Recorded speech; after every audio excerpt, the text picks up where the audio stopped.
നിങ്ങളുടെ ഫേവറേറ്റ് സീരിയലുകൾ ടിവിയിൽ വരുന്നതിന് മുൻപേ സൺ നെക്സ്റ്റ് ആപ്പിൽ കാണാം. ഇനി എല്ലാവർക്കും മുൻപേ കാണൂ. ഇപ്പോൾ തന്നെ സൺ നെക്സ്റ്റ് ആപ്പ് ഡൗൺലോഡ് ചെയ്ത് സബ്സ്ക്രൈബ് ചെയ്യൂ.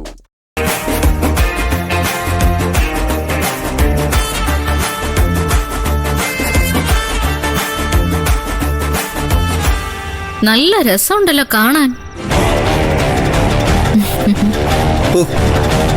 ഇപ്പോഴെങ്കിലും ഒരു നല്ല വർത്താനം കേട്ടല്ലോ. മഹാത്ഭുതം. ഒരുപാട് കാശായോ ഇതിന്?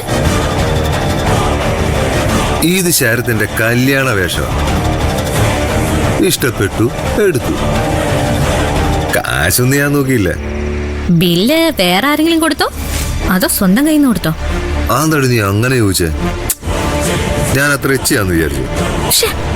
ഞാൻ അങ്ങനെയൊക്കെ വിചാരിക്കുവോ? വിചാരിക്കല്ല, അതാണല്ലോ സത്യം. എന്നാ കേട്ടോ, എന്റെ കാശ് തന്നെ. കല്യാണം കഴിഞ്ഞാലേ ഹണിമൂണ് വരാൻ ഏർപ്പാട് ചെയ്ത് കഴിഞ്ഞു. നീയുണ്ട് ഹണിമൂണിന്. ഓ ആണോ? ചേടാ ആ ഞാൻ അറിഞ്ഞില്ല കേട്ടോ. എന്നാ നീ ഇപ്പൊ കേട്ടോ, നമ്മളെല്ലാരും കൂടിയാ പോകുന്നത്. ഇത്രയും ഹൃദയവിശാലതയുള്ള ഒരാളിനെ ഞാൻ ആദ്യമായിട്ടാ കാണുന്നത്. നിത്യയുടെ ഒരു ഭാഗ്യേ അല്ലടാ ചേർത്തെ. സംശയം എന്താ? എന്നാലേ മണവാള, ഈ ഡ്രസ്സ് വാങ്ങിക്കാനായിട്ട് മുടക്കിയ കാശും ഹണിമൂൺ ട്രിപ്പിന് വേണ്ടി മുടക്കിയ കാശും ഒക്കെ വെള്ളത്തിൽ വരച്ച വര പോലെയായി. അതും പോയി. മനസ്സിലായില്ല. കല്യാണം നടക്കില്ലല്ലോ, അപ്പൊ പിന്നെ ഇത് വേസ്റ്റ് അല്ലേ? എടി, ഇന്ന് രാത്രി ഇരുട്ടി വെളുത്ത കല്യാണമാ. ഈ വൈകിയ സമയത്തും കല്യാണം നടക്കില്ല എന്ന് പറയാൻ കുറച്ചൊന്നും അല്ല ധൈര്യം വേണ്ടത്.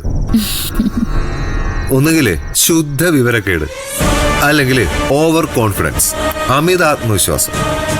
രണ്ടും വേസ്റ്റ്. നീ ഇപ്പൊ പറഞ്ഞില്ലേ വെള്ളത്തിൽ വരച്ച വര, അതാ.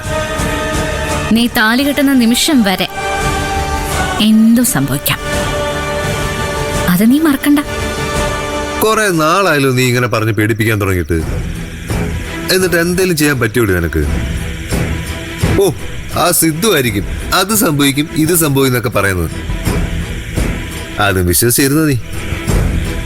ഞാൻ നിത്യം കല്യാണം കഴിച്ച് അങ്ങ് പോവും. കൂട്ടത്തില് നീയും ഉണ്ടാവുമെന്നറിയാമല്ലോ.